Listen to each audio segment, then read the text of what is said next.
கிறிஸ்தேசுவில் அன்பார்ந்த சகோதர சகோதரிகளே, 25 ஆண்டுகளுக்கு ஒரு முறை நமது கத்தோலிக்க திருச்சபை யூபிலி ஆண்டை கொண்டாடுகிறது. அந்த ஆண்டினுடைய தொடக்கத்தில் திருத்தந்தை ரோமையில் உள்ள புனித பேதுரு பசிலிக்காவினுடைய வடக்கு புறத்தில் சீல் வைக்கப்பட்ட கதவை நோக்கி நடந்து செல்வார்.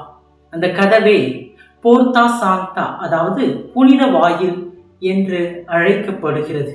அந்த கதவு முந்தைய யூபிலி ஆண்டு முடிந்ததிலிருந்து மூடப்பட்டிருக்கும். சுத்தியலால் திருத்தந்தை 3 முறை அந்த கதவை தட்டுவார். அந்த கதவு திறக்கப்படும். அந்த ஆண்டு முழுவதும் கோடிக்கணக்கான மக்கள் கண்ணீரோடு அந்த வாயிலின் வழியை நுழைந்து தங்கள் பாவங்களை அறிக்கையிட்டு பாவ மன்னிப்பை பெறுவார்கள்.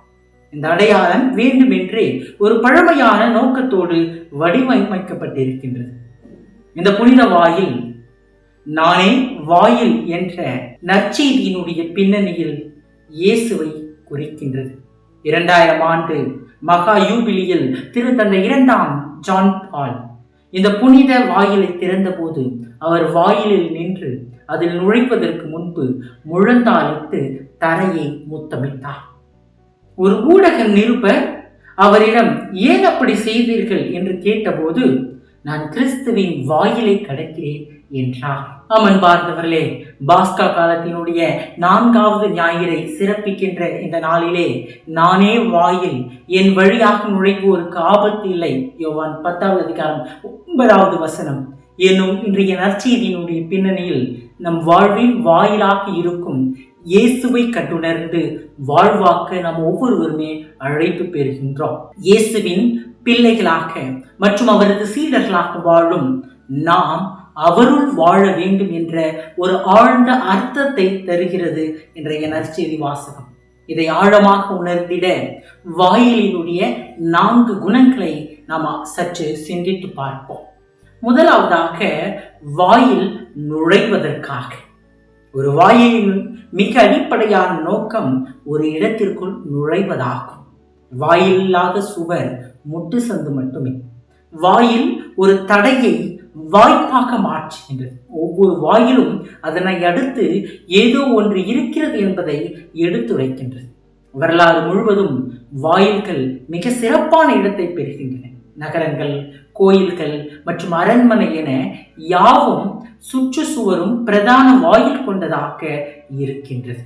இயேசு தம்மை வாயில் என்று உரைக்கும் போது வாயிலான அவர் வழியாய் நம் வாழ்வு அமைய வேண்டும் என்கின்றார். அதனால்தான் இன்றைய நற்செய்தியில் நான் ஆடுகள் வாழ்வை பெறும் பொருட்டு, அதுவும் நிறைவாக பெறும் பொருட்டு வந்துள்ளேன் என்கின்றார்.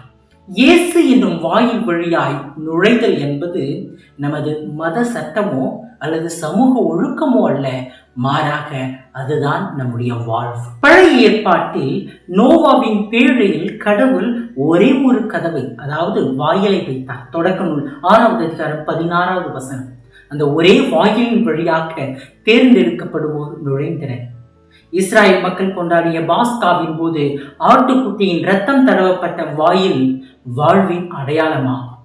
புதிய ஏற்பாட்டில் செம்மறியா இயேசுவின் இரத்தத்தில் நம் அனைவருக்கும் மீட்பு உண்டானது.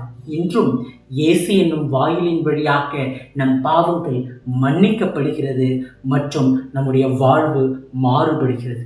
யோவான் நற்செய்தியில் இயேசு வழியும் உண்மையும் வாழ்வும் நானே, என் வழியாய் என்று எவரும் தந்தையிடம் வருவதில்லை, 14வது அதிகாரம் 6வது வசனம். ஆக இயேசுவே வாயிலாக இருக்கின்றார். அந்த வாயிலுக்குள் நாம் நுழைய அழைப்பு பெறுகின்றோம். இரண்டாவதாக, வாயில் சந்திப்புக்காக. பழங்காலத்தில் மற்றும் பழைய ஏற்பாட்டு கலாச்சாரத்தில் நகர வாயில் ஒரு கட்டமைப்பு மட்டுமல்ல, அது சமூக வாழ்வின் துடிக்கும் இதயமாக இருந்தது. வாயிலில் தான் இறைவாக்கினர்கள் இறைச்செய்தியை எடுத்துரைத்தனர், வணிகர்கள் வியாபாரம் செய்தனர், ஏழைகள் நீதிக்காக வேண்டினர், நீதிபதிகள் தீர்ப்பளித்தனர், பெரியோர்கள் ஆலோசனை வழங்கினர், வழிபோக்கர்கள் வரவேற்பு பெற்றனர். ஆம், வாயில் சந்திப்பின் இடம். மனிதர்களாகிய நாம் இறைவனை சந்திக்கும் வாயில்தான் இயேசு. இயேசுவுடனான ஒவ்வொரு சந்திப்பும் மாற்றமளிக்கும். யாரும் அவர் வழியாக நடந்து மாறாமல் போவதில்லை. இயேசு நகரின் வாயிலில் யாவரையும் சந்தித்தார். பல்வேறு கணக்கான மக்கள் வாயில் முன் கூடியிருந்தார்கள். பல்வேறு பிணிகளால் வருந்திய பலரை இயேசு குணப்படுத்தினார். பல பேய்களை ஓட்டினார். அந்த பேய்கள் அவரை அறிந்திருந்ததால் அவற்றை அவர் பேச விடவில்லை. மார்க் நற்செய்தி 1ஆம் அதிகாரம் 33 மற்றும் 34ஆவது இறைவசனம். லூக்கா நற்செய்தி 15ஆம் அதிகாரத்தில் மனம் திரும்பி வரும் இளைய மகனையும் வயலிலிருந்து வரும் மூத்த மகனையும் தந்தை வீட்டின் வாயிலில் சந்திக்கிறார். இயேசு வாயிலில் சான்றிதழ்களை சரிபார்க்கும் வாயில் காவலனாக இல்லை, மாறாக ஒவ்வொருவரையும் பெயர் சொல்லி அழைக்கும் வாயிலாகவே இருக்கிறார். நாம் திருப்பலிக்கு வரும்போதெல்லாம் ஒரு சந்திப்பு வாயிலை கிடைக்கின்றோம். ஆலய கதவுகள் வெறும் கட்டமைப்பு அல்ல, அவை சந்திப்பின் நுழைவு வாயில்கள். திருச்சபையின் அருட்சாதனங்கள் ஒவ்வொன்றும் இறைவனோடு உறவாடும் ஒரு சந்திப்பு. ஆக இயேசு என்னும் வாயிலின் வழியாக இறைவனை சந்திக்க நாம் அழைப்பு பெறுகின்றோம். மூன்றாவதாக வாயில் பாதுகாப்புக்காக. வாயிலின் முக்கிய நோக்கம் பாதுகாப்பு. ஆட்டு தொழுவத்தின் வாயில் பூட்டப்படும் போது ஓநாய்கள் நுழைய முடியாது. வாயில் மூடப்படும் போது நகரம் பாதுகாப்பாக இருக்கின்றது.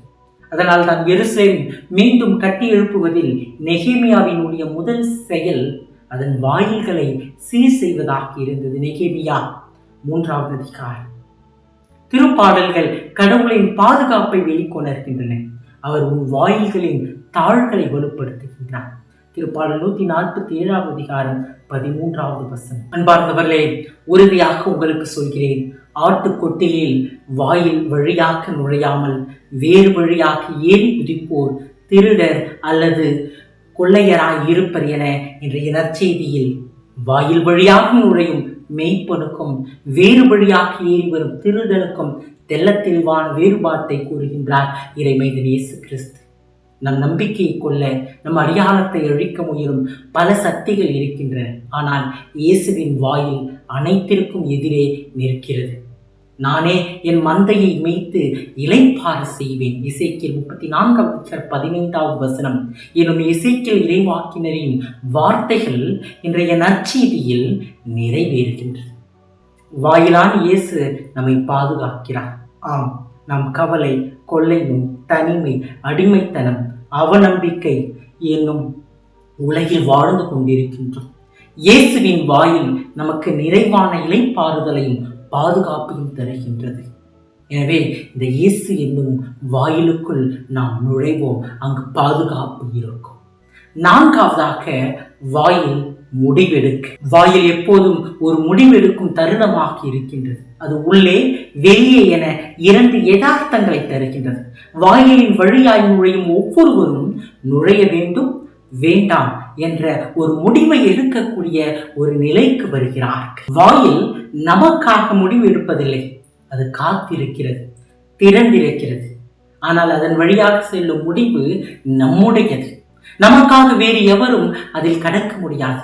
நமக்காக நாம் தான் வாயிலுக்குள் செல்ல வேண்டும். இயேசு இங்கு யாரையும் கட்டாயப்படுத்தவில்லை, அவர் அழைத்தார். ஆனால் முடிவை ஒவ்வொரு தனி மனிதரின் கைகளிலும் விட்டு சென்றார். நிலை வாழ்வை பற்றி கேட்ட இளைஞனுக்கு இயேசுவால் வழி சொல்லப்பட்டது. ஆனால் அவன் அந்த வாயிலில் நுழையாமல் போனான். மத்தேயு நற்செய்தி 19ஆவது அதிகாரம் 16 முதல் 22 வரை உள்ள இறை வார்த்தைகள். பெந்தகோஸ்தே அனுபவத்தால் நிகழ்ந்த பேதுருவின் இறைச்செய்தி பலருக்கும் அருளப்பட்டது. வாயில் எல்லோருக்கும் திறந்திருந்தது.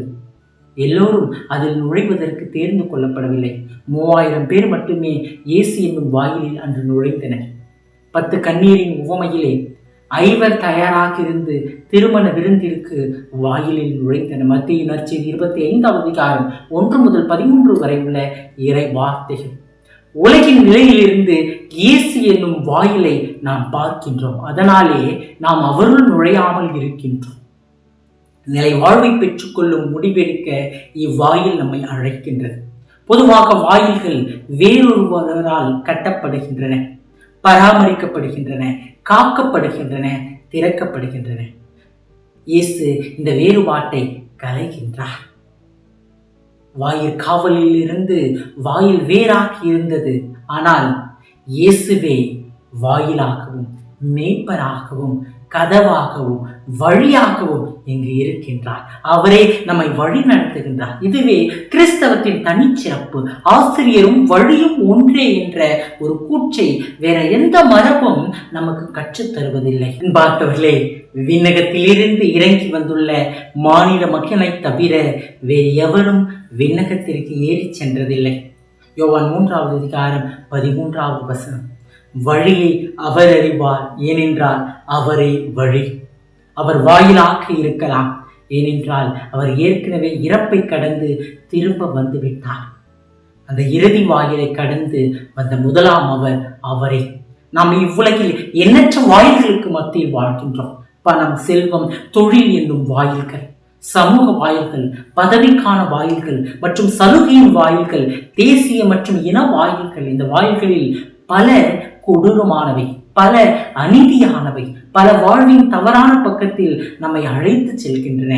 இத்தகைய வாயில்களால் நிரம்பிய உலகில் இயேசு வந்து நானே வாயில் இருக்கின்றார். நாம் எத்தகைய வாயிலை தேர்ந்தெடுக்க போகின்றோம்? இறை சந்திப்பை உருவாக்கும், நிலை வாழ்வை தரும், நம்மை பாதுகாக்கும் இயேசு என்னும் வாயில் திறந்திருக்கிறது. வாருங்கள், நுழைவோம், கிறிஸ்துவுக்குள் இணைவோம். இறைவன் நம்மை ஆசீர்வதிப்பார்.